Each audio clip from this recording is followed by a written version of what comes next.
everyone, welcome back to my channel. This is Heidi from My Reading Life, and I thought I would film outside today because it is a balmy 71 degrees outside on October 31st, and I figured, let's do it. Let's do it outside. So apologize for the squinting because the sun, I had to stand so the sun would be directly in my face so it would be lit up enough for you to see me, because it is fall in New England, and so that means it's going to be dark in about an hour. So I am here today to film my review of the Book Naturalist Book Club pick for the month of October, the Forgotten Botanist, Sarah Plummer Lemmon's Life of Science and Art by Wynne Brown.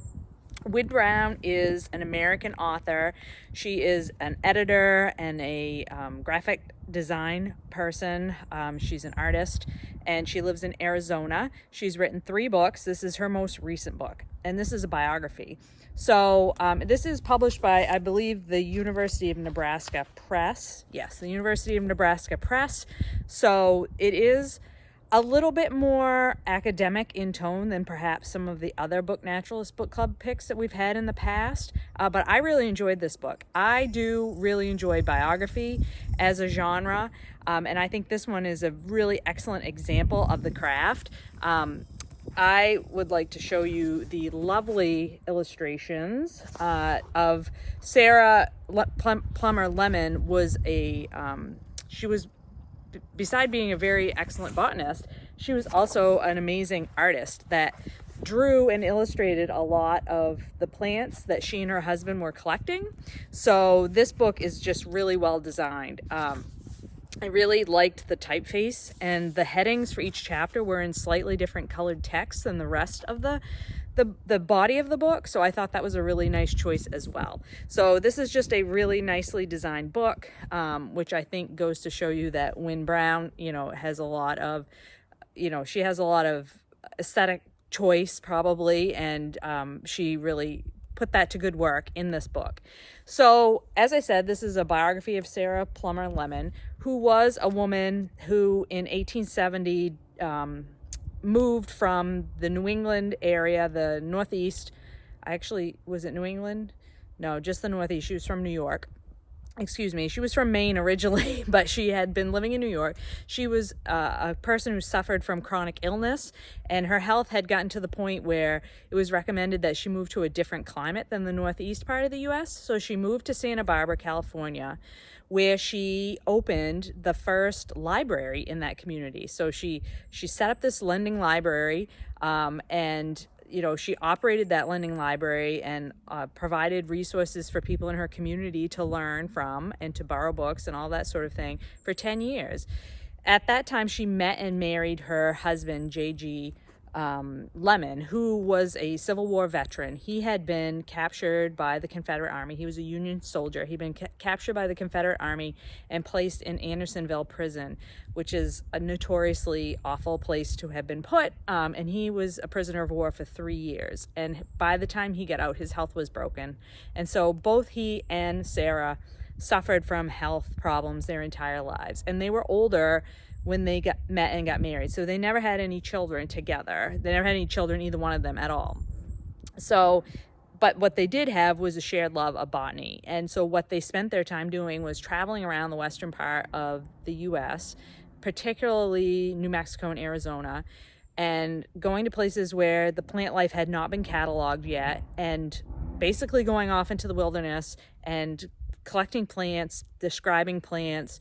Sarah was painting plants, and he was taking photography, and those specimens they were sending back east to Harvard, where they became part of collections all around the world. And in some cases, those plants that they collected still exist today in collections and are used to identify different vegetation and plant life. Some plants are even named after Sarah Plummer Lemmon, so she was instrumental in identifying plants. The reason why Wynne Brown was so interested in doing a biography of this woman was because, of course, at the time, all of the discoveries that Sarah Plummer Lemmon and her husband J.G. were doing were described as being done by J.G., Lemmon and his wife. And so she was often not named specifically as the discoverer of a plant or the illustrator of the plant or the person who had collected the plant and described it. So she didn't get a lot of her own recognition for the work she was doing. So this biography is very much a feminist take on a particular career choice that women were making even back in the 1800s, but for which they don't get a lot of the same credit that we credit men with. And Sarah Plummer Lemmon also was involved in things like promoting the Red Cross. She was great friends with Clara Barton, and she was helped promote the Red Cross. She was a member and a leader in various women's organizations throughout the West, and particularly in California. She was very supportive of her family, kept in close contact with them, even though they were spread out across the U.S. So she was just a really interesting person. What's sad about all of the work that she and her husband did was much of it has been lost over time due to fires, not just fires that burned down like places like museums or botanical institutes where their collections were housed, but things like earthquakes that then created fires. The Great San Francisco earthquake, the great earthquake, I forget the year that it happened, but those types of things really impacted their collections because, buildings were destroyed, fires were started, and things burnt down. So a lot of her paintings or her writings, her different collections that she had, were lost over time. But she still, is widely known, widely recognized as a person who brought a lot of plants to life through her art. And I think that this book is amazing for bringing her further recognition for the science work that she was doing. And in some cases, some experts believe that perhaps she was more of the scientist than her husband was, because she was far more organized and detail oriented, and he was more of a haphazard collector of plants. So she probably was doing a lot more of the work than she's even given credit for.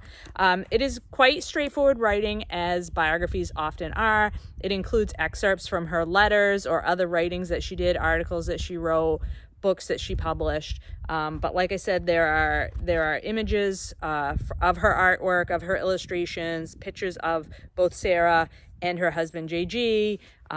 Really well illustrated book. I really enjoyed that aspect of it. And so I really enjoyed this. I highly recommend it. If you are a person that enjoys biography, I think you would like this. If you are a person who enjoys reading about women who were doing interesting science work back in the 1800s or early 1900s, I think you should check this out. If you are interested in the flora and fauna of the western part of the U.S., particularly desert or high mountain regions, stuff in here for you. So there's a lot of reasons why this is an interesting book to pick up. So I definitely recommend this one for you. So next month for the Book Naturalist Book Club, we will be taking part in both Nonfiction November, of course, and Indigenous reading theme. I don't think that there is an active Indigathon type reading month or an Indigenous reading project happening in November, but a lot of us do read Indigenous themed books in November because of past reading events. So this book sort of hits both. We will be reading Fresh Banana Leaves, Healing Indigenous Landscapes Through Indigenous Science by Jessica Hernandez. And this is a lot about Indigenous communities, particularly in South and Central America, and the science work that those communities have done and are doing. So I am very much interested in this book. It's been on my radar for a long time. I'm excited to get to this one in November. Great for Nonfiction November. This looks like there's short chapters and lots of pictures and things like that in it. So I think it will be an excellent addition to my nonfiction reading in November. I hope you will join us to read Fresh Banana Leaves. And if you did have a chance to read The Forgotten Botanist, please let me know in the comments down below what you thought of it. I think it was a really interesting read to read for Victober. I really enjoy reading about women who were doing science back in the time period when it wasn't particularly common for women to do this kind of work. Sarah Plummer Lemmon really worked, outside of the scope of a traditionally acceptable woman's lifestyle. So I think that's really interesting. And I will say that the end of this book, because it does detail her whole life, and the ending of her life was quite sad. So just be aware of that, heads up for that. I didn't want to leave you out there without that knowledge. But I do highly recommend The Forgotten Botanist.